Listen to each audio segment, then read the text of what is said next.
Las opiniones vertidas en este programa son de exclusiva responsabilidad de quienes las emiten y no representan necesariamente el pensamiento de Cuenca Radio Universitaria.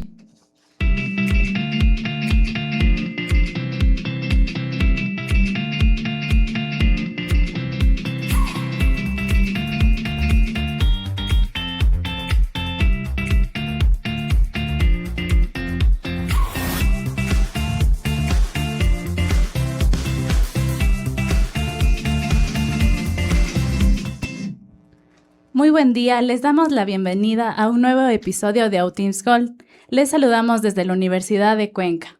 Es un gusto estar aquí el día de hoy. Hoy hablaremos sobre un tema muy importante, las emociones que no siempre se dicen. A veces una persona no expresa con palabras lo que siente, pero sí demuestra con su cuerpo, su conducta, su silencio o su forma de reaccionar ante ciertos estímulos. Para conversar sobre este tema nos acompaña la psicóloga clínica Ivette Calle, graduada de la Universidad Católica de Cuenca. Ella cuenta con una formación en neurodesarrollo, necesidades educativas, TEA, psicoterapia contextual, psicología clínica en la niñez y la adolescencia. Actualmente cursa una maestría en neuropsicología clínica con mención en la educación. Además, tiene experiencia en evaluación psicológica, estimulación cognitiva e intervención terapéutica con niños, adolescentes y familias.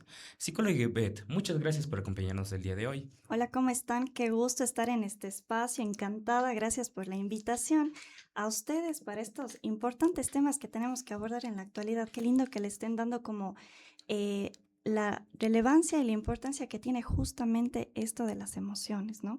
Entonces, encantada de estar en este espacio, muchísimas gracias y pues demos inicio para empezar, ¿no? Listo, sí, es un gusto estar con usted. Bienvenida nuevamente, Ivette. Primero quisiera preguntarle cómo podemos entender esas emociones que una persona siente, pero no siempre logra decir con palabras. Bueno, yo siempre me encanta decirles a todos de que las emociones son como una olla de presión, ¿no? Si nosotros no podemos gestionar esas emociones, tarde o temprano nos alcanzan. Es importante el tema de la normalización de las emociones.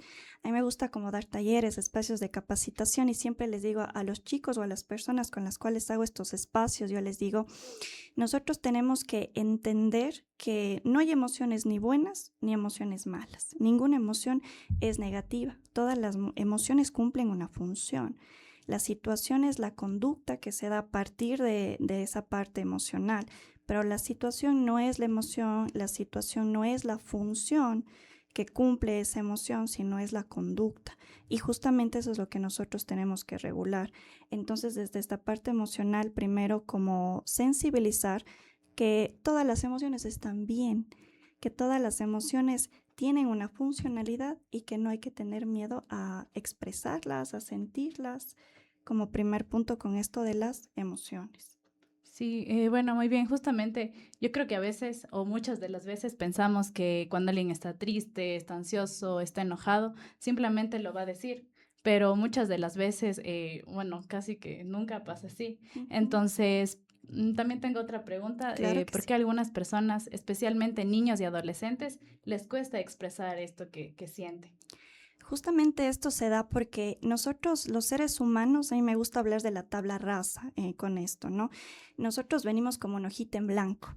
Entonces nosotros no conocemos qué es el enojo, la emoción, y en la parte de los niños y adolescentes pasa que están en un proceso de desarrollo también, hablando desde su parte cerebral. Entonces estamos en un proceso de desarrollo y de maduración que ciertas estructuras cerebrales también todavía están en su proceso de formación. Además, incluyendo el factor social, que a veces ha hecho que minimicemos las emociones, el factor cultural. A veces he escuchado mucho de los papás y seguramente ustedes también, y tal vez sí les pasó y a mí también me ha pasado, es que no tienes que llorar. Tú tienes que ser fuerte y las personas fuertes no lloran y no permitimos que esas emociones salgan. Entonces, por eso es que yo ahora tengo mayor población adolescente. Llegan y me dicen, es que no me escuchan, es que no me entienden. Entonces es porque, claro, les enseñamos de que la normalización del no sentir está bien. Entonces, claro, por eso les cuesta decir a los niños y adolescentes sus emociones. También entendiendo que están en formación y a veces los niños no saben, ellos solo experimentan porque la emoción viene desde una parte fisiológica y después se expresa. Entonces, solo hay ese sentir, pero todavía yo no sé, pues, si es tristeza, es enojo, porque primero no me lo permiten. O sea, no llores y me cortaron, pero no desde esa validación de lo que estás sintiendo es enojo, lo que estás sintiendo es tristeza. Entonces, claro, ya me cortan y yo para qué voy a comunicar, ¿verdad? ¿Para qué voy a decir si estoy enojado? ¿Para qué voy a decir si estoy triste? Si es que ya me están cortando y todavía estoy en ese proceso de aprendizaje. Y me encanta siempre decir, esas son cosas que se tienen que aprender, pero concientizar desde los adultos para generar esos aprendizajes en nuestros niños y adolescentes con respecto a las emociones. Claro, y con esa emoción no se expresa directamente muchas veces y esta aparece muchas veces de diversas formas. ¿Qué señales pueden aparecer en la conducta, ya sea en el cuerpo o en la forma de relacionarse cuando uno no logra decir lo que siente? Ok, primero es una parte fisiológica, siempre es desde concientizar que las emociones van a responder desde una parte orgánica primero. Sudoración, temblores, palpitaciones en el corazón. Entonces es desde esa comprensión para nosotros poder entender justamente esto que es o cómo yo me puedo dar cuenta. Si a lo mejor, y pasa, ¿no? A veces llegan y dicen, es que está enojado, es que está bravo, es que solo pasa encerrado, es que, bueno, desde ahí ya podemos darnos cuenta que algo está sucediendo. Es que le duele el estómago, es que le duele la cabeza. Desde ahí nosotros ya podemos identificar que algo emocional también puede estar sucediendo. Es muy importante tener en cuenta que los seres humanos somos seres integrales, no podemos abandonar la parte fisiológica, pero por supuesto la parte emocional. Que me ha pasado muchas veces de que hay muchos chicos o personas que llegan y aparentemente no hay nada a nivel fisiológico, pero es que nunca se ha tratado la parte emocional y siguen persistiendo, ¿no? Estas situaciones a nivel fisiológico. Entonces, si yo ya me doy cuenta, por ejemplo, que mi niño está irritado, que yo estoy con dolores de cabeza, de estómago, desde que me pique el cuerpo, por ejemplo, que también es una respuesta, desde un bostezo, desde estoy con temblores, yo puedo ya identificar que hay alguna respuesta porque la emoción va a buscar la forma de salir como sea. Por eso hablaba de que es como una ollita de presión, es que la emoción nosotros a veces la queremos reprimir demasiado, a todos creo que nos ha pasado, y más en nuestros niños y adolescentes por lo que hablábamos antes, pero la emoción siempre va a buscar la forma de salir. Y cuando no sale por tema conductual, va a salir de manera y empezamos a somatizar esas emociones que no son expresadas. Entonces, desde esa parte de que yo libero desde esta parte fisiológica o desde una respuesta conductual. De pronto es el niño que golpea en la escuela, de pronto es el niño que se mete en problemas, de pronto es el niño que, ya le llevo tantas veces al médico y nada le encuentra. Entonces, desde ahí nosotros entendemos que hay o no se está expresando una emoción, algo está sucediendo ahí y es una emoción, sin duda. Claro, y esta comparación que usted hace con la olla de presión me parece algo muy acertado, ¿no? Porque también me ha pasado, no sé si a usted también le ha pasado, que a veces se puede confundir una emoción con una mala conducta o un mal comportamiento, ya sea de un niño o un adolescente. Y, o sea, teniendo en cuenta eso desde este punto, ¿cómo podemos diferenciar una conducta desafiante o una emoción de una emoción que la persona no está pudiendo transmitir, no está pudiendo expresar? Ok. Pasa siempre, no más en los adolescentes. Si hay una conducta desafiante, efectivamente hay una función que tiene que ser resuelta. Siempre es, toda emoción tiene una función. Si es que el adolescente, el niño está presentando, digamos, una conducta desafiante, pues hay alguna emoción. Bueno, en desafío, la emoción debe ser el enojo, la tristeza, pero de que hay algo que tiene que ser respondido o que tiene que responderse a esa función, pues efectivamente. A veces hablan mucho de las personas o los niños desafiantes, ¿no? A veces hasta colocando criterios que no son los mejores, pero tenemos también que entender esa parte humana de que algo puede estar sucediendo. A mí me gusta hablar de las variables contextuales, por ejemplo. No solamente hay que identificar o darnos cuenta de, ok, hay una conducta desafiante. Hay todo un contexto, hay toda una familia, hay todo amistades, hay todo algo que nosotros tenemos que trabajar. Entonces no quedarnos como el tema tema de es que este niño es desafiante, sino ir más allá, ¿no? ¿Por qué está desafiando? Porque muchas de las veces me pasa es que, y casi siempre llegan por temas de conducta, es que es así, y así, y así. Entonces, como que, bueno, aquí está el problema, entre comillas, ¿no? Este es un problema y soluciónelo. Entonces, no funciona así, sino ir más desde esa parte humana de, por algo está haciendo esa respuesta conductual. Y el problema no es la emoción que tal vez él debe sentir o estar experimentando, es la conducta desafiante, la situación. No vamos a llamarle ni problema, la situación. Pero eso es lo que nosotros tenemos que ser más humanos y decir, bueno, algo ha de estar sucediendo en su hogar, con sus amigos. No conocemos o no sabemos qué es lo que puede estar atravesando para que se presente esa conducta desafiante antes de colocar alguna etiqueta, por ejemplo. Algo debe estar pasando y algo tenemos que resolver contextualmente para que pueda mejorar, no la emoción que él siente, porque no está mal si está enojado o triste, y por eso responde, sino la conducta, que a lo mejor alza la voz, a lo mejor tiene ciertas situaciones. Entonces eso con el tema de las conductas desafiantes, más como empatizar en que algo debe existir, alguna función, el joven tiene que ayudarle a resolver. Uh-huh. Y justamente también yéndonos por el mismo camino que también nos mencionaba que cuando las emociones no son expresadas, ya conductualmente no se expresan bien, nosotros empezamos a somatizar. Entonces, no sé si tal vez nos puede dar un ejemplo sencillo de cómo una emoción puede aparecer como enojo, irritabilidad, aislamiento e incluso también en esas sensaciones físicas. Sí, es que siempre va a haber ya sea una respuesta fisiológica o una respuesta conductual. Digamos, de la parte fisiológica, que seguramente todos lo hemos experimentado, dolores de estómago, dolores de cabeza, me pica el cuerpo, brotes en el rostro, por ejemplo. Desde la parte conductual, generalmente cuando algo nos sobrepasa, yo siempre digo es que cuando la olla de presión no la regulamos, vamos a explotar en cualquier parte y no de la mejor manera. Y eso implica que, claro, son estas conductas, ¿no? Estas conductas desafiantes, de pronto te empujo, de pronto ya siendo más adultos o más grandes decimos cosas hirientes, palabras que no están acertadas, que no es una justificación, por supuesto, pero es que la olla ya llegó al límite y salió por una parte de una forma conductual o salió de una forma a manera de somatización. Entonces, si algo no se expresa, va a tener dos caminos. Y en el medio está la regulación, que es justamente lo que tenemos que enseñar y poner en práctica. Ahora queremos relacionar lo que es el tema de cómo se siente esta persona ante la sensibilidad a los estímulos, como es las luces muy fuertes o los sonidos. Entonces, en base a eso, ¿nos podría explicar qué es la hipersensibilidad sensorial y cómo puede afectar la vida diaria de una persona? Ya, bueno, la hipersensibilidad es cuando hay una situación con el tema de filtraje de estímulos. Nosotros tenemos una estructura que se llama tálamo, en el cual nosotros filtramos los estímulos del ambiente para que pase a otra zona que se llama la corteza somatosensorial, donde están las diferentes partes de nuestros sentidos con los diferentes lóbulos cerebrales, para nosotros poder distinguir o darles un significado a los estímulos sensoriales. Pero es una situación cuando hay hipersensibilidad que es justamente esta dificultad, digámoslo de alguna manera, en poder identificar cuáles son los estímulos, y pasa que se activa otra estructura que se llama la amígdala, en la cual activa nuestro sistema de alerta. Entonces, esa es la situación con la hipersensibilidad, y como estamos activa el sistema de alerta, pues empiezo a somatizar, me empiezo a sentir mal, empiezo a percibir estos estímulos de una manera mucho más intensa.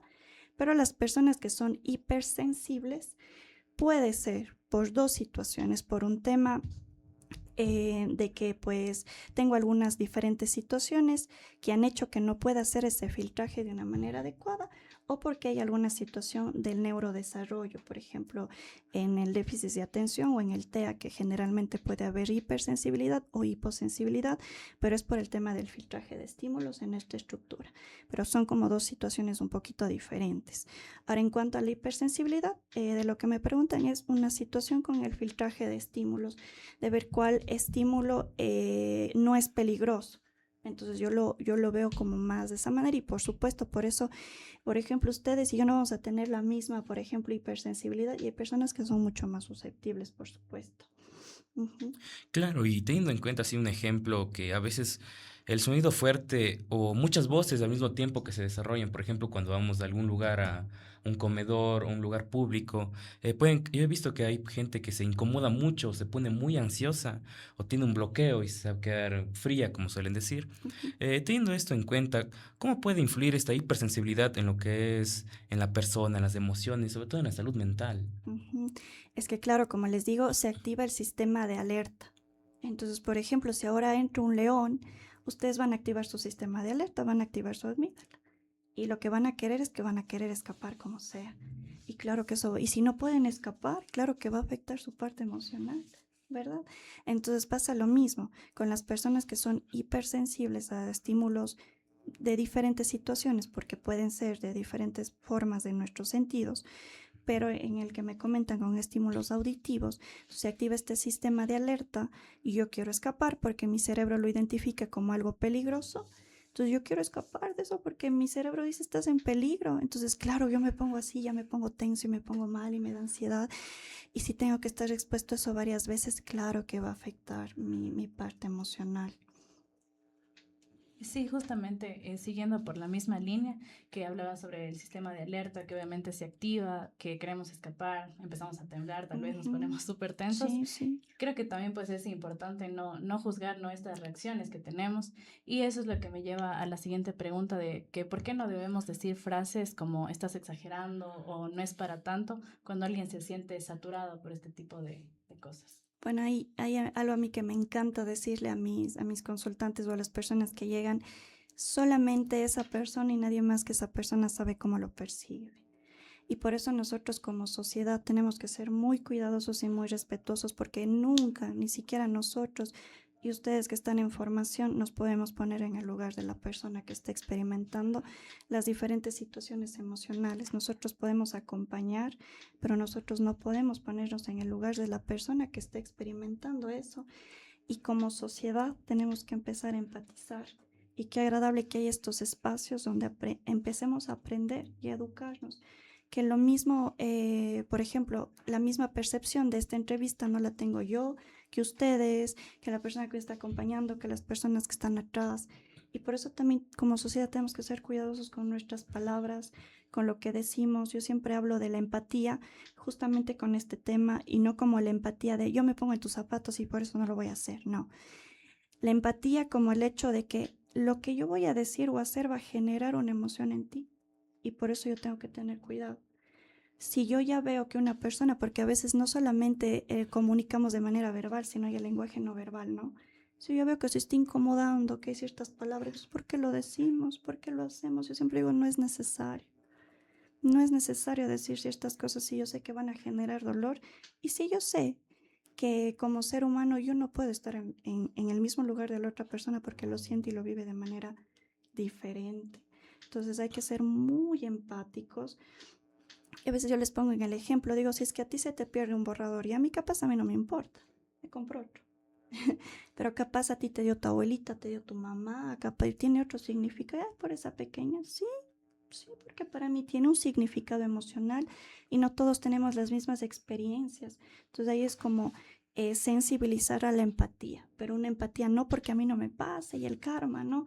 Sino una empatía real desde lo que yo voy a decir o hacer va a generar algo en ti y yo ya te estoy viendo pues medio incómodo, medio que te estás dando las manos, que ya estás medio como diciendo palabras o cosas que son medio complicadas. Entonces, ¿para qué yo decir? Y también hay otra cosa que quiero meter ahí, que a veces nosotros decimos, ya tranquilo, no llores. No, tienen que decir, llora, adelante, no pasa nada. Porque es la forma de, tenemos que cambiar ese chip de, no llores, tranquilo, ¿no? Que claro, yo entiendo que no es con mala intención, pero si no, tranquilo, llora, aquí estoy. Soy tu red, estás ahora nervioso, estás preocupado porque entiendo que esto te está saturando, salgamos, tranquilo, en vez, no, ya de paz, ¿no? O quieres irte un ratito, te esperamos, no te preocupes. Hay formas, porque hay cosas en la vida que no son necesarias y van a generar dolor, ¿para qué? Y si no son convenientes, ¿para qué? Y si no van a aportar, ¿para qué? Entonces hay que ser cuidadosos con las palabras que decimos, pero eso tiene que venir desde cada uno de nosotros, empatizar con las emociones de otras personas. Y más si ya les vemos sus reacciones emocionales, ¿no? Entonces eso, como reflexión también con este punto. Claro, y ahora verá, para un poquito intentar entender lo que sienten las personas sensibles, necesito que utilicemos un poquito la imaginación, ¿verdad? Porque ahora, imaginemos el sonido de una alarma. Por ejemplo, ahorita que estamos en este espacio calmado, tranquilo, empieza a sonar así una alarma irritante de repente. Cada persona va a actuar diferente, como usted mismo nos dijo. Y algo que a mí me gusta decir en ese ámbito, que es, tu rojo no es mi mismo rojo. Porque yo, por ejemplo, yo ahorita escojo y trato de apagar alarma, busco cómo la apago. Entonces ahora queremos saber, o sea, ¿qué puede provocar este tipo de sonido, de esta alarma así tan irritante en una persona sensible? O mejor aún, en una persona que ya de por sí está ansiosa o ya está nerviosa. ¿A qué le puede provocar? Pues malestar, un malestar significativo. Y ella es justamente, a mí me encanta hablar de las redes o las personas que están al lado. Si yo ya le veo a una persona que está saturada porque le incomoda ese ruido, pues ¿cómo le puedo contener? Porque capaz ahora suena la alarma, pero como dices tú, pues estamos todos en este espacio y capaz no podemos salir, ¿no? O capaz tú sí te vas corriendo, capaz otro se queda aquí, pero ahí también depende mucho de las personas que están a nuestro alrededor para ayudar. Porque claro, ya es algo, un sonido que les sobrepasa. Por ejemplo, yo con toda la confianza, a mí no me gusta, soy hipersensible a los estímulos auditivos, que los he aprendido a entrenar de alguna forma. Pero, por ejemplo, música, ruidos muy fuertes, no, como que me causa malestar. Entonces, si me pones ahorita una alarma, capaz me causa malestar. Pero, pero bueno, es justo, y claro, y depende también de las personas que están a nuestro alrededor, de cómo van a hacer ese acompañamiento. Sí, justamente de lo que decía, de empatizar bastante, de tener esas redes de apoyo, de tener y de, también de ser esas redes de apoyo, 100%. en donde haya bastante contención y todo lo demás. Pero también tengo otra pregunta, una inquietud que me causa a mí de por qué una persona puede reaccionar con irritabilidad, tal vez ya ante este sonido, y por qué a otra persona le parece normal. Claro, es que es esto lo que les comentaba sobre la filtración de estímulos. Capaz ahora suena una alarma y para ustedes, pues, porque tienen el filtraje de estímulos de otra forma, digamos, tal vez no hay dificultad en esa parte. Entonces, claro, capaz ni lo escuchan. Pero para una persona que es hipersensible, porque tiene mayor sensibilidad y hay una situación con el filtraje de estímulos, sí lo escucha. Entonces ya, ¿por qué suena la alarma? Va a haber una catástrofe, es porque se va a caer el edificio y también viene esa parte cognitiva de los pensamientos que van a partir de eso. Entonces, es ese filtraje que existen las diferentes personas con respecto a los estímulos. Entonces, por eso es que, por ejemplo, para ustedes o para mí va a ser muy diferente. Capaz ustedes lo pasan desapercibido, pero capaz para mí sí me va a tener como nerviosa hasta salir, ¿no? Pero es por el filtraje que tenemos de esos estímulos, como les explicaba en esta parte del tálamo, que es el encargado de ese filtraje. O sea, hay personas que está adecuadamente, digamos, ese filtraje y hay otras personas que efectivamente pues hay una situación, una dificultad en el filtraje de estímulos. Por eso es que algunos lo sienten más y otros tal vez no. Claro, muchas gracias por el ejemplo. Ahora pensemos en un bus o una aula llena de personas y todas se encuentran hablando al mismo tiempo. Entonces la pregunta sería, ¿cómo puede afectar el ambiente del niño o del adolescente o un adulto que tiene hipersensibilidad y cómo podría actuar ante ese estímulo? Bueno, es súper importante que si yo ya, por ejemplo, si es un niño o adolescente, los padres, la institución educativa, aprendamos a identificar que la persona, el niño, se pone tenso ante ciertos estímulos. Por eso es un abordaje multidisciplinario. Siempre tenemos que trabajar en conjunto. El psicólogo, si trabaja con niños y adolescentes, no puede trabajar solo. Tiene que trabajar con los padres, tiene que trabajar con la institución, porque hay cosas que yo no veo y capaz ellos sí, hay cosas que yo tal vez veo y ellos no. Y seguramente ya nos hemos de haber dado cuenta pues que de ciertos estímulos el niño o el adolescente se pone con estas reacciones, ¿no? Entonces, nosotros tenemos primero que saber cómo las personas adultas, ¿qué puedo hacer yo para ayudar al niño? Y también entrénale a él y ayudarle, trabajando desde la parte fisiológica primero, porque cuando nosotros activamos este sistema se activa la ansiedad. La ansiedad es una respuesta física que viene con sintomatología. Tenemos que calmar la parte fisiológica y después la parte cognitiva, siempre en procesos de ansiedad. Entonces, ¿qué hacemos aquí? Enseñamos técnicas de respiración porque el cerebro se tiene que oxigenar y después trabajamos con la parte cognitiva.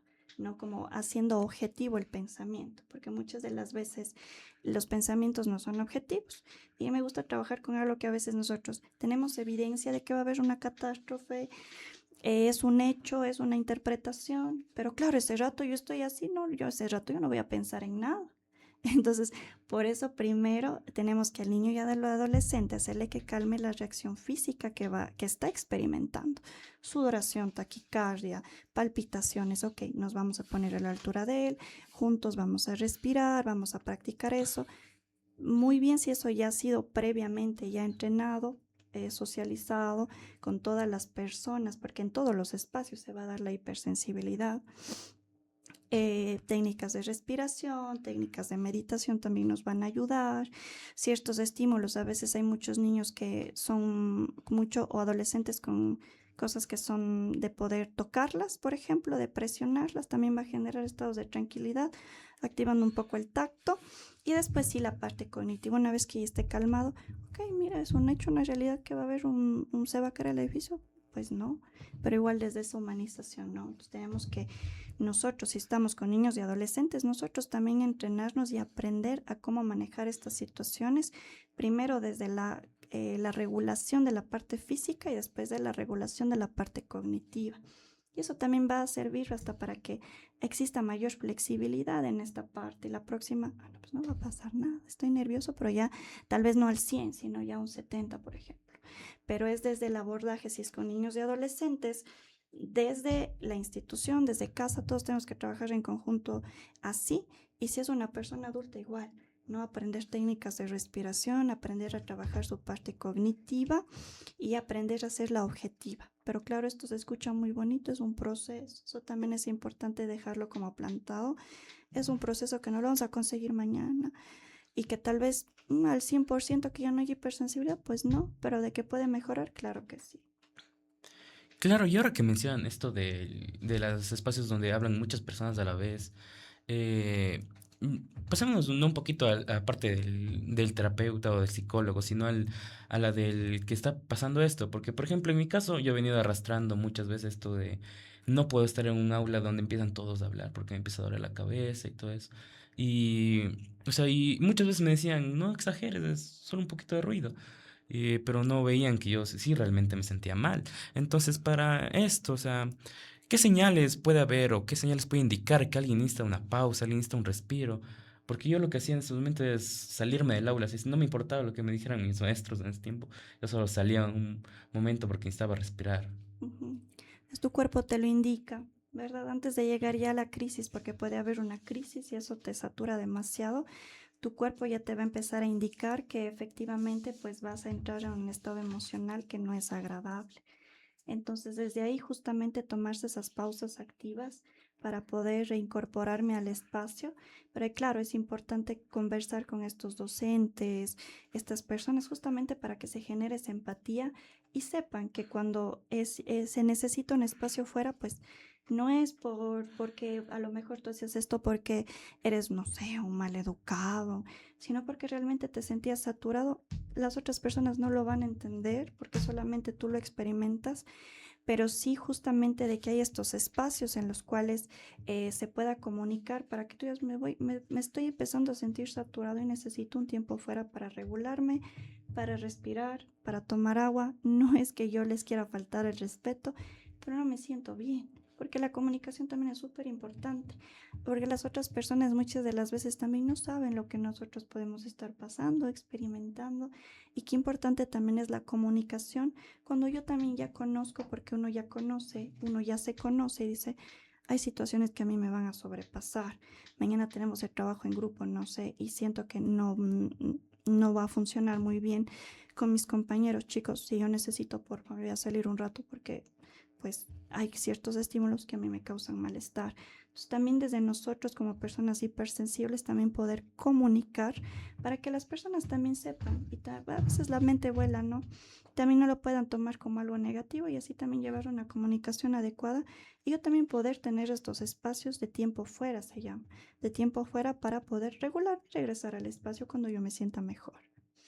Sí, siguiendo con esta imaginación de los estímulos, yo tengo uno también que es muy importante y creo que es el más común que se da ahorita en estos tiempos, que es justamente las notificaciones constantes del celular, ya sea en llamadas, sea en mensajes, que yo creería que incluso estamos un poco ya condicionados con que suena o vibra el celular y ya sabemos que es alguna notificación de alguna red social, de cualquier cosa que yo tenga interés, ¿no? Entonces, bueno, la pregunta es si este tipo de estímulos puede aumentar el estrés o la ansiedad y especialmente en los adolescentes. Bueno, sin duda, ¿no?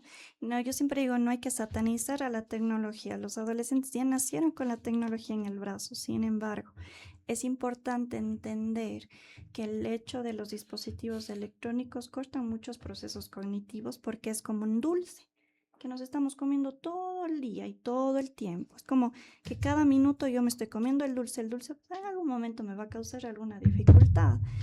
Comérmelo de vez en cuando, no hay problema. Es hasta saludable, pero todo el tiempo. Entonces, eso pasa con el tema de los dispositivos actualmente. Si hay un control adecuado, nosotros como adultos también, ¿sí? Porque ¿qué pasa? La notificación nuevamente activa el sistema de alerta, porque estoy, ay, el mensaje, ay, ay. Entonces mi cerebro no lo interpreta como es un mensaje, lo cerebro como, ay, estoy en peligro, ay. Entonces por eso genera ansiedad, porque activa este sistema. Entonces, las notificaciones van a generar eso. Entonces, ¿qué podemos hacer? Por ejemplo, yo tengo mi celular en silencio siempre. Entonces, no es que no les quiera contestar, sino porque, como dicen ustedes, las personas que somos más hipersensibles a ciertas cosas, entonces yo estoy pendiente, ¿no? Pero para dormir y todo, yo tengo mi celular en completo silencio, porque el sonido, el ruido, yo he identificado que me causa malestar. ¿No? Entonces, esto de las notificaciones va a hacer que estemos alerta y claro, ay, yo me llegó el trabajo y dice, no, y no es que no les quieran a sus compañeros, no, pero claro, y dice, ay, ya el trabajo, ya, ay, la notificación y ya nos estresamos, ¿no? Y hay que desconectar para conectar también. Entonces, silenciar los celulares, también nosotros medir nuestro tiempo en redes sociales, ¿no? También desconectar, ok, ahora no voy a contestar mensajes porque ya es mi momento de descanso. Sí, no podemos estar todo el tiempo conectados y no está mal el uso del celular, es algo que forma parte de nuestras vidas, pero también entender que si yo me como el dulce todos los días, a cada momento, a cada instante, pues claro que va a generar algo en nosotros y no solamente el tema del sistema de alerta, no, se genera dificultades de atención, memoria, concentración, funciones ejecutivas. Y es por eso que a veces los chicos en este tiempo se les dificulta tanto tomar decisiones. Entonces, por eso es desde la niñez concientizar de que no tiene que haber un uso prolongado de dispositivos, que tiene que ser controlado, ¿sí? Nada de redes sociales, por ejemplo, hasta ciertas edades, porque si no están con la notificación. Y sí, están en una etapa en la cual yo quiero formar parte del círculo de pertenencia, de mi autonomía. Sin embargo, tiene que ser regulada y controlada para que sea de una forma saludable, pero sin duda las notificaciones activan el sistema de alerta, sin duda nos hacen hipersensibles porque estamos todo el tiempo y solo le prestamos atención en esto. Empecemos a desconectar también y papitos también desconecten a los chicos, no todo el tiempo puede ser celular, pero desconéctense desde ustedes, porque a veces están comiendo y todos con el celular. ¿No es cierto? Entonces también se hace desde el ejemplo. Entonces, mi papi y mi mami no me paran bola, yo también, a ver qué ha dicho, no sé, la Pepita, ¿no? Que ella sí me quiere, sí me toma atención. Papi, escúchame. Yo tenía alguna vez un pequeño que me decía, es que yo le pido a mi mami atención, pero ella pasa en el celular.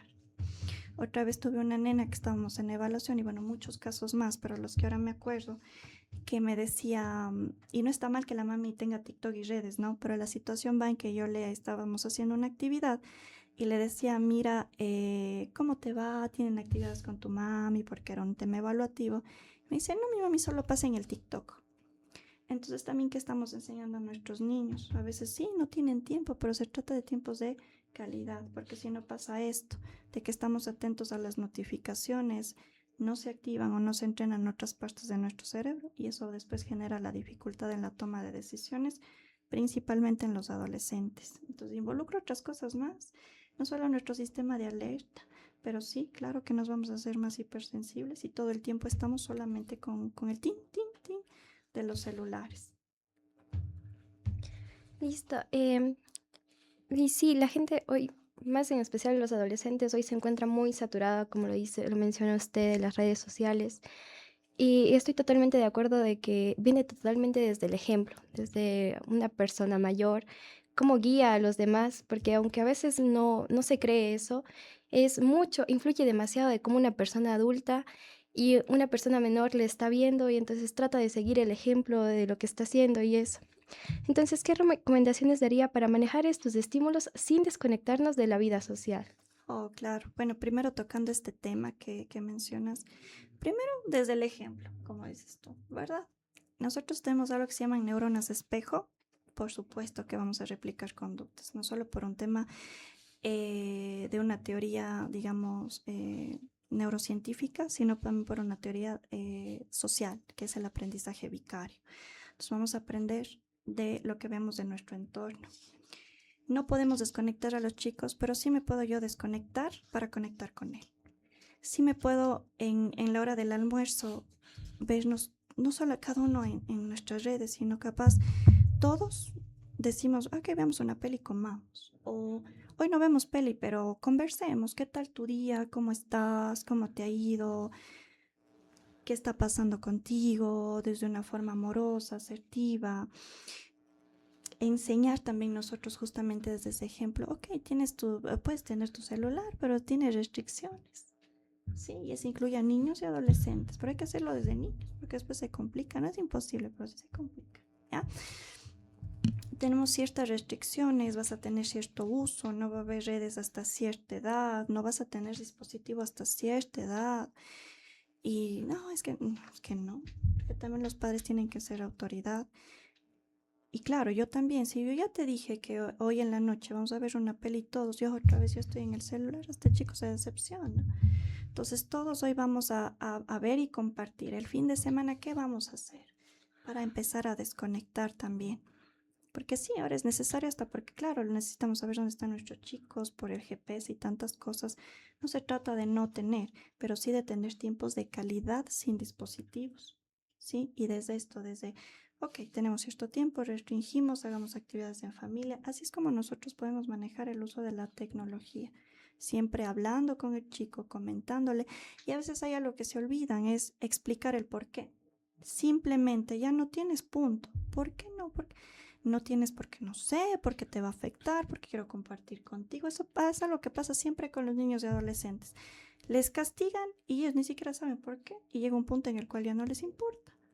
Pero tenemos nosotros desde esa explicación de es por esta razón, por este motivo, y ahí se genera un cambio a nivel cognitivo, porque lo próximo, el pequeño va a decir, por esto, y no, ay, es que mi mami es así, no, por esto ha sido, pues que tenemos que comer en familia, porque ha sido lindo. Por esto es que ha sido de irnos al parque, ha sido divertido. Por eso ha sido que mi mami no me dejaba solo una hora porque ya me explicó que, por ejemplo, si estoy mucho tiempo puede pasar esto, suceder esto. Entonces, también le ponemos y le hacemos que él piense o ellos piensen para que se genere un cambio a largo plazo. Claro, no, y también un poco para cambiar un poquito de tema, es recordar que uno no puede decir algo y darse la vuelta y hacer lo mismo. Por ejemplo, los padres que, como usted menciona, dicen, no hay que estar en teléfono, con el teléfono en la mano.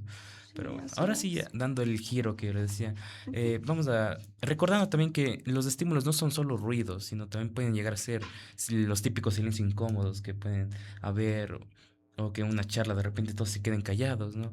Y hay personas que los interpretan de diferentes formas. Y esto quería yo saber. El silencio también puede despertar diferentes emociones, reacciones en las personas. ¿Cómo es esto? ¿Cómo nace desde el silencio diferentes reacciones?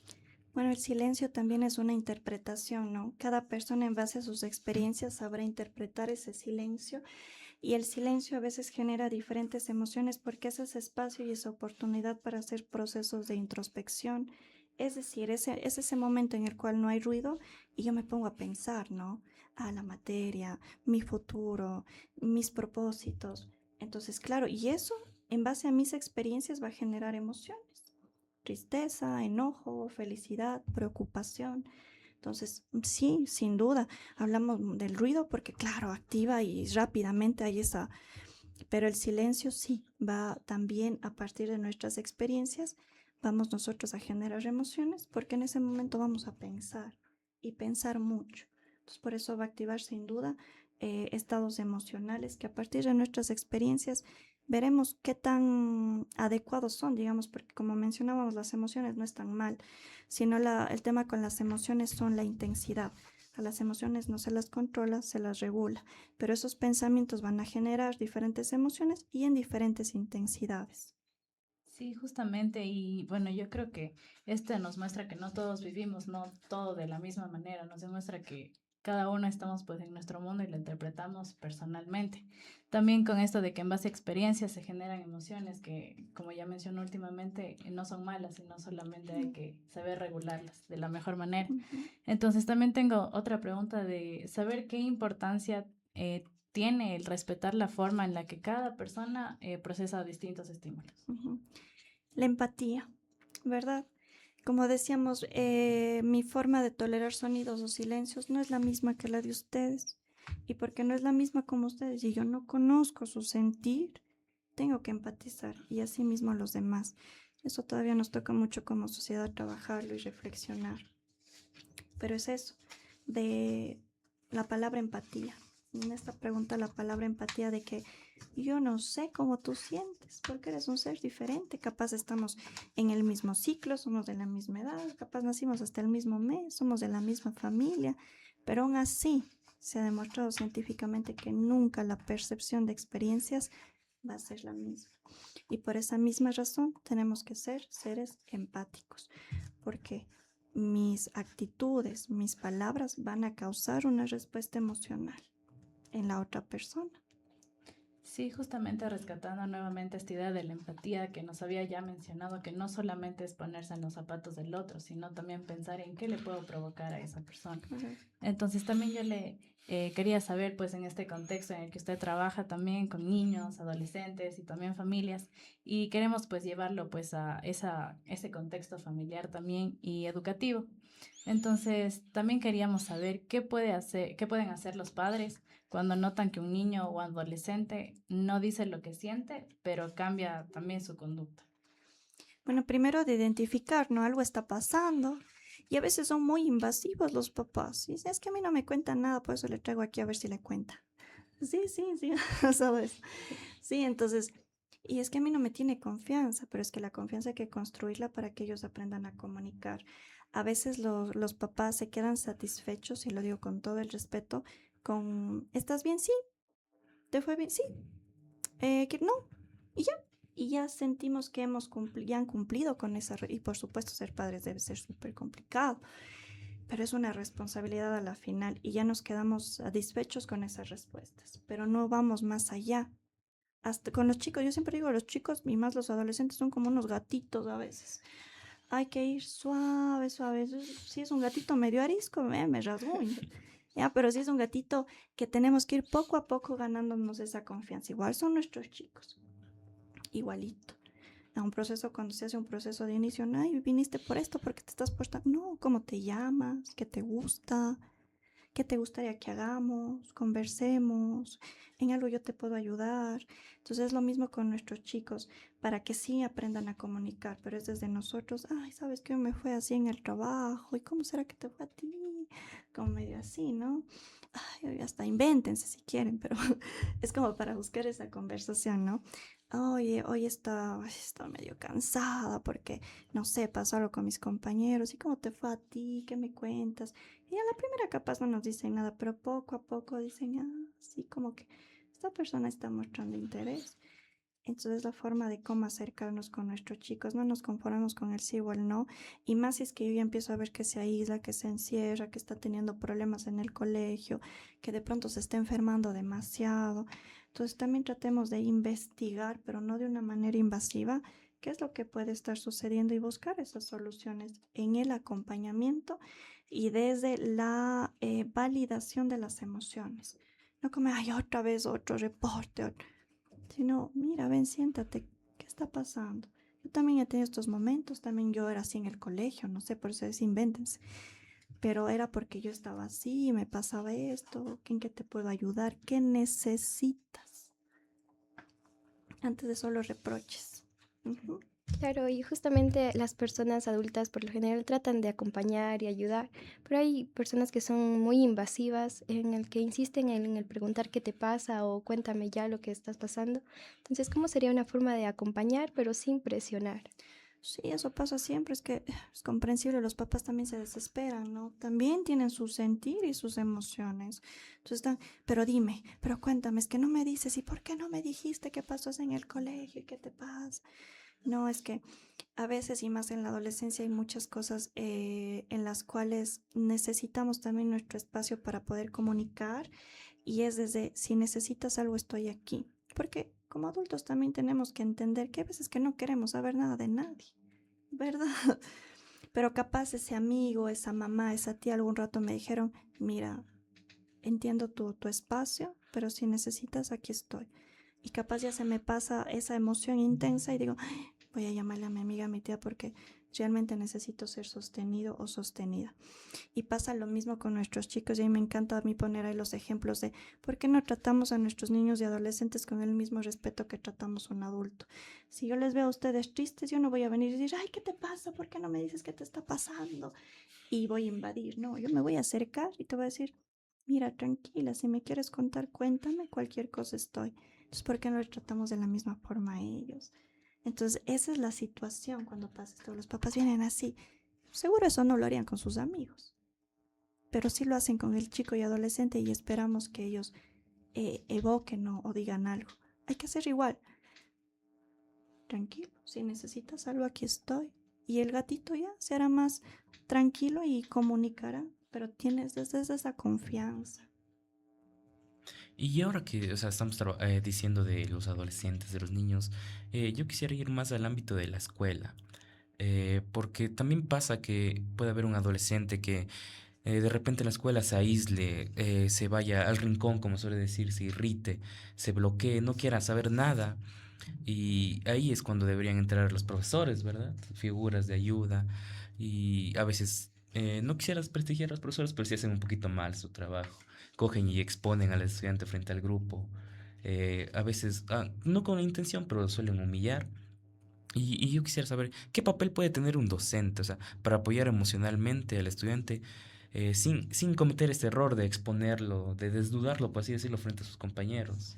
Sí, bueno, hay casos y casos, ¿no? Es una realidad, pero es desde, yo siempre hablo en cambio aquí de la vocación, de tener realmente esa vocación de nosotros empatizar con un ser humano, muy aparte de un tema económico, muy aparte de cumplir con el currículum, muy aparte de cumplir con las normativas, muy aparte de cumplir con las leyes, es un ser humano que ahora necesita contención. Es un ser humano que veo que algo está sucediendo. Es un ser humano que tal vez en este momento necesita ser entendido. Es un ser humano que a lo mejor en su casa vive diferentes situaciones y que es la escuela su escape. Porque a veces hay realidades muy difíciles y muy duras en los hogares. Entonces capaz me voy a la escuela y son esas 8 horas de tranquilidad. Y de pronto ahí hay otra vez dificultades. También tenemos que empatizar con las realidades de nuestros chicos. No es una misma realidad de un chico que otro. Hay chicos que pasan situaciones en su casa y es ahí también nosotros como profesionales, como personas que tienen una vocación, porque alguna vez fui a una institución a dar un taller y digo, les decía, es que es también la vocación, ustedes por algo escogieron ser docentes. Sí, que no puede interferir en nuestra vida, que muchas situaciones hasta cierto punto se puede ayudar y todo muy bien, pero eligieron la docencia por alguna razón y no solamente es dar la materia. También es la vocación de poder entender a nuestros chicos, de poder fijarnos que hay alguna situación y poder actuar como seres humanos, porque son chicos que tal vez no entienden qué pasa, que no tienen otro lugar a donde más que ir que a su casa y a su escuela, voy a decirlo así, lamentablemente, si es que algo está sucediendo ahí de manera negativa. Pero nosotros como profesionales, ¿cómo podemos ayudar a estos chicos desde la escucha? Si eres el chico que está generando dificultades, pues ¿qué está sucediendo? En algo te puedo ayudar, que si no va a generar más resentimiento y más dolor en el chico y más incomprensión. Entonces, ahí tocar este tema de la vocación, desde una vocación humana, pero humana, respetuosa, de acompañamiento y entender que los profesores pueden ser un refugio, una red de apoyo. Siempre también hablo de las redes de apoyo, que puede ser un profesor, el mismo terapeuta, si es que hay un proceso externo, un familiar, alguien que pueda ayudar a que se construya una red de apoyo en alguna situación. Y claro, sin duda, la institución es una de ellas. También para que sepan direccionar cómo hacer los procesos. El docente sabe que también la mayoría de instituciones tiene departamento de consejería, el DS. A veces el DS hace procesos también externos. Buscar la forma de ayudar y no quedarme con eso, porque después vienen los arrepentimientos que hemos visto últimamente en nuestra ciudad, como casos de suicidios, por ejemplo, en diferentes espacios, ¿no? Claro, a veces una emoción no expresada puede estar dando alerta de que está pasando un momento difícil, pero en otras puede indicar que esta persona, ya sea niño, adolescente o adulto, necesita una ayuda profesional. Entonces, ¿cuándo deberíamos preocuparnos y deberíamos empezar a buscar ayuda psicológica? Yo creo que la ayuda psicológica no hay solamente que buscarla cuando hay una situación, ¿no? No voy a decir problema, una situación, sino desde yo tal vez querer también mejorar como ser humano y entender que los papás son seres humanos que también requieren apoyo. Los papás, las instituciones, nosotros como profesionales no lo sabemos todo. No sabemos absolutamente todo y ahí es cuando tenemos que buscar apoyo, por ejemplo. Nosotros también dentro de nuestra área, si hay algún caso o algo que sabemos que por nuestra práctica, nuestra especialidad no lo podemos abordar, es de pedir a otro profesional, es también de identificar que nosotros como seres humanos también requerimos apoyo, también requerimos ese acompañamiento o otro ser humano que nos pueda apoyar en este tipo de situaciones. Entonces, si yo identifico que es todo esto que hemos venido conversando el día de hoy, y me estoy dando cuenta como papá, como docente, que tengo un caso en la escuelita, que veo que mi hijo está así y siento que yo ahora no lo puedo manejar, busco el acompañamiento porque desde esa compasión hacia mí mismo necesito apoyo, necesito direccionamiento para trabajar en conjunto, no porque el uno sepa más que yo, no porque nunca nos podemos poner en el zapato de los papás y de los chicos, pero sí como necesito un apoyo y vamos a aprender y vamos a contenernos y vamos a hacer este proceso. Pero desde esa comprensión de soy un ser humano y necesito acompañamiento y apoyo porque ya me doy cuenta de todo esto. Claro, ¿no? Y eso es algo bonito que se dio rompiendo el tabú, por así decirlo, de que todos los que van al psicólogo están locos o necesitan ayuda o son enfermos, por así decirlo, ¿no? Y incluso yo que soy estudiante de psicología también tenía ese pequeño tabú de que decir, ¿cómo yo siendo estudiante de psicología voy a ir a un psicólogo? O sea, Nos toca mm, eso a veces, ¿verdad? claro. Y retomando un poquito el tema porque nos salimos de la línea, yendo a los adolescentes, que ya se entiende como una etapa que es así, como usted dice, como un gatito, así, pero un gato así a risco, una etapa Bravos, resaltada medio bravitos. por la rebeldía, así, incluso porque yo mismo hablo de mi experiencia que me dicen, no hagas una cosa, yo voy y hago con más ganas, así. Así es. Sí, pero ya, yo entiendo que algunos adolescentes pueden verse sobrepasados emocionalmente, pero no expresarlo. Y los padres, profesores, su círculo cercano no pueden ver esto. Entonces quisiera que nos diga qué señales pueden indicar que un niño o un adolescente ya está sobresaturado, ya está sobrepasado emocionalmente.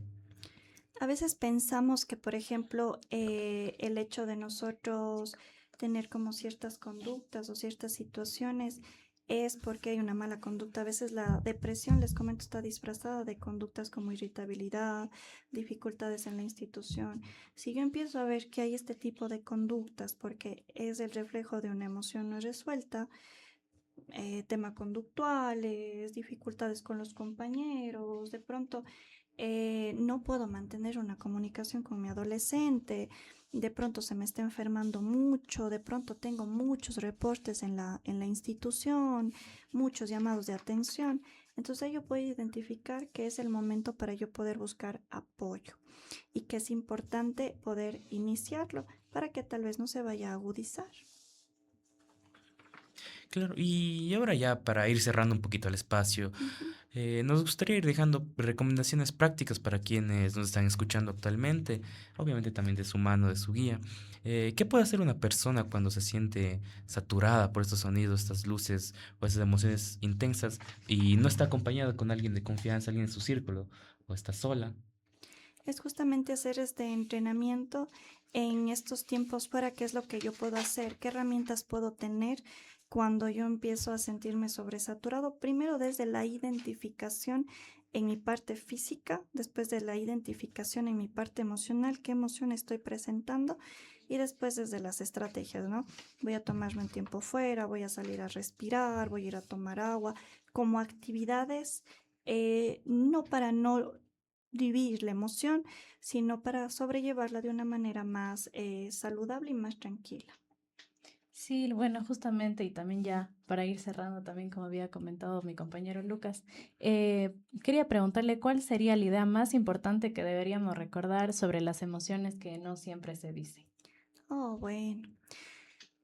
Yo creo que esto de las emociones, primero aprender a validar, ¿sí? A validar y entender que los seres humanos toda la vida vamos a tener emociones en diferente intensidad, pero vamos a tener diferentes emociones. Entonces, primero desde la validación no podemos escapar de nuestras emociones, no podemos escapar de lo que sentimos y no está mal. Por eso somos seres humanos, porque sentimos. Solo que hay que empezar a cambiar esto de, ay, tengo que controlar a mis emociones porque tengo que regular, tengo que invitarlas a pasar y tengo que también invitarlas a salir. Y es desde la regulación, ¿no? Desde la intensidad de mis emociones, desde la intensidad de en este momento me estoy sintiendo sobresaturado, tomo estas herramientas, estas estrategias para regular mi emoción, porque entiendo que toda la vida voy a tener emociones, porque soy un ser humano y no las tengo que temer, no tengo que temer lo que yo siento. Y también de lo que hemos conversado, algo importante es justamente de ser compasivos con nosotros. A veces mandamos mucho justamente el no pedir ayuda. Si yo siento también que una emoción me sobrepasa, está bien que yo pueda buscar apoyo, que yo pueda buscar una red de apoyo. Nuevamente porque somos seres humanos, no está mal sentir, no está mal ninguna situación, no somos seres humanos enfermos, dañados, oxidados. Por eso a veces también ha habido este estigma, ¿no? No somos seres que no sé, estamos mal. Tenemos que vernos desde una visión más amorosa de somos seres humanos que en este momento de mi vida por diferentes situaciones estoy transitando diferentes emociones. No está mal, las voy a transitar. Tengo que incorporar estrategias, pero no soy un ser que esté mal, que esté dañado, que sea algo malo.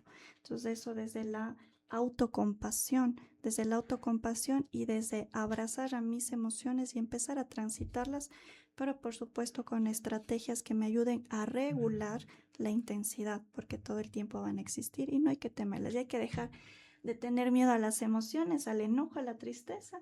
Hay que experimentarlas, así es, así funciona. Hay que dejar de temer y permitirnos sentir para poder ser seres más saludables, porque no estamos enfermos, sí, solo estamos transitando diferentes momentos, emociones y situaciones. Claro, y para una frase corta para que las familias entiendan sobre todo el mensaje conciso, ¿qué mensaje les dejaría a las familias que acompañan a niños o adolescentes con dificultades emocionales? Que nos eduquemos, sí, que nos eduquemos. A veces no es porque es esto de eduquémonos para poder educar a nuestros chicos, para poder entendernos a nosotros mismos. Nosotros como profesionales no tenemos la última palabra. Eh, Nos falta también muchas de las veces todos los procesos, nosotros solamente acompañamos, pero hay tantos espacios como estos, por ejemplo, en los que podemos aprender, escuchar. Miren, algo bueno de la tecnología es que está al alcance de nuestras manos la información. Si yo me doy cuenta que algo le pasa a mi hijo, no está mal pedir ayuda, no está mal buscar información, no está mal educarme, porque muchas de las veces los malos diagnósticos, lamentablemente, las etiquetas se generan por una falta de información, por no saber direccionar los procesos o por no aprender a hacerlos de una manera adecuada, respetuosa, humana, desde el aprendizaje. Y a veces ahí es cuando los papis también caen en no los mejores procedimientos, digámoslo de alguna forma. Entonces, por eso yo como papá tengo que estar educado y permitirme acompañar de alguien que me direccione, no que me diga qué tengo que hacer, sino que me direccione. Eso es lo que nosotros tenemos que hacer. Entonces, como sociedad, como papás, como profesionales, eduquémonos, busquemos información para brindar lo mejor siempre a nuestros niños, adolescentes y familias. Bueno, sí, le agradecemos bastante, la verdad, este tema de educarse, ¿no? Porque muchas de las veces, como usted ya decía, una etiqueta o un mal diagnóstico, incluso pensamos que ya puede llegar a definir a alguien, a una persona. Lamentablemente. Ujú. Y bueno, ya para cerrar, de parte de todos los que formamos Outings Gold, le queremos agradecer mucho a usted, psicóloga Ivette Calle, por acompañarnos y ayudarnos a comprender mucho más este tema que sin duda es muy importante para la salud mental. Hoy nos queda claro que no todas las emociones se expresan con palabras. A veces aparecen en el cuerpo, en el silencio, en la irritabilidad, en la ansiedad o en la forma en la que una persona puede responder ante el ambiente. Claro, y como último recordatorio también es importante tener en cuenta que esta hipersensibilidad de la cual hablamos no solo debe ser motivo de burla ni de juicio, porque lo importante es observar, escuchar, acompañar y sobre todo buscar ayuda profesional cuando sea necesario, cuando pase el momento. Sí, con esto damos por finalizada nuestra entrevista. Le agradecemos bastante, como ya mencionamos, a la psicóloga Ivette Calle. Nos vemos en un próximo episodio.